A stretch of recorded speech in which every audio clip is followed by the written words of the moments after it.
66. Saan po ang pwesto nyo pag nananahi? Sa bahay ko lang, ho. Ah, bahay nyo rin? O magkano po yung alteration sa inyo? Yung paputol. 30.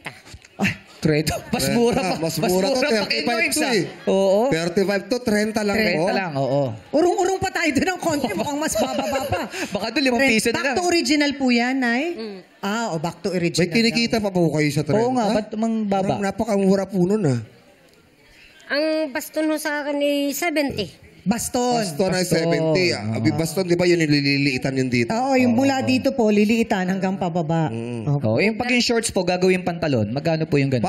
Paano mangyayari? Hindi kaya. Baka nga meron sa kanilang ganun. Ay, sabi mo. Hindi ko na po alam yun. Hindi na daw niya alam. Sa pabrika na. May Ano ganun po? ba? Sa pabrika na. Sa pabrika na daw. Oo, extra. Yung mga gown, mahirap yun. Ang laki nun. Paano yun? Hindi ho ako nag-aral noon. Ay, hindi po kayo hindi nagtatahi nagtatahi. ng gown. Yung mga nagpapaayos, yung mga Cover kama lang ho. Yung punda ng unan. Unan, ano pa po? Cover kama. At saka Cover kama. yung mga sira-sirang pantalon yun. yung mga may mga butas-butas na mga damit. Okay O lang. di sigsag po. Sigsag. Paano pag Sigsag. ganyan kalaki yung butas? Yung malaki yung... Oo. Takpi po. Tagpian na. Takpian na. Takpi na. Oo. Takpi na yun. May nagdala po ba sa inyo ng pantalon tapos gustong pabutas? Pabutas?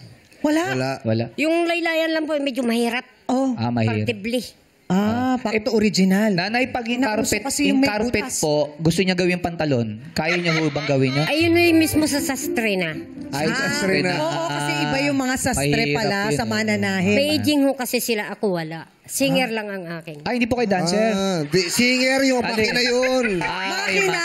Oo. Uy, alam mo, may trivia Hindi ako. motor. Ano yan, Cha? May trivia ako. Alam nyo ba na yung unang-unang singer TV commercial nung araw, may 5 years old na bata na nakaganon habang nananahi yung nanay. Sino yun, Chang? Oh. Ako. Ha?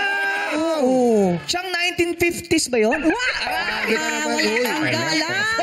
Naalala yun? ko lang kasi nabanggit ni nanay yung singer, di ba? Yung Yung brand na pangpantahi. ano? Oo. Ikaw yung model doon? Yes. Grabe Nung si Chang. araw. 500 pesos kinita ko doon. Hindi Ang laki. nagbago, ganyan pa rin ang mukha ni Yes. Chang. Nakaganon po ako. Tapos yung buko po yung may bangs na gano'n, naka-apple Apple cut. cut. Pero yun pa rin.